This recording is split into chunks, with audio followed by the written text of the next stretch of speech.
No oil সিঙ্গারা recipe. দেখেন আপনারাও কিন্তু এইভাবে বাসায় বানিয়ে নিতে পারবেন এত সহজেই।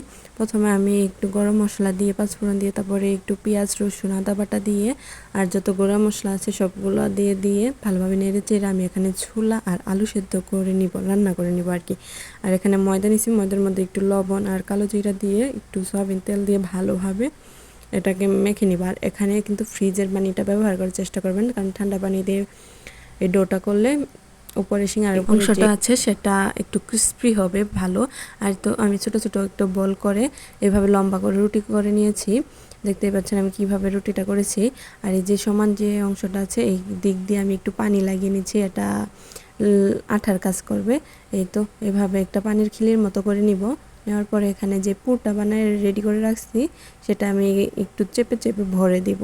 দেখতেই পাচ্ছেন আমি কিভাবে দিতেছি, দেখে আপনাকে বুঝে নিতে হবে যে কিভাবে আমি এটার ভিতরে দিলাম। তারপরে যে আবার এই চারপাশে একটু পানি দিয়ে এই মুড়িটা আবার ভালোভাবে আটকে দিব। দেওয়ার পরে এক সাইড থেকে টেনে অন্য সাইডে নিব। এটা আপনাকে দেখেই বুঝে নিতে হবে কিভাবে করছি, কারণ এটা বলা সম্ভব না কেমনে করলাম। এই তো আমি আপনাদের সুবিধা মতো আরও একটা বানিয়ে দেখাইতেছি কিভাবে আমি এটার ভাঁজটা দিলাম। সিঙ্গারা ভাঁজ দেওয়া কিন্তু একদম সহজ, ইজি। এই যে আপনারা এই ভিডিওর মতো করেই আপনারাও ভাঁজ দিয়ে নেবেন। আর এখানে কিন্তু পানি দিয়ে নেবেন, নয়তো কিন্তু এটা ভালোভাবে আটকাবে না, খুলে যাবে। আর খুলে গেলে কিন্তু ভালো হবে না। এই তো আমার সিঙ্গারা রেডি, 6টা সিঙ্গারা হয়েছে।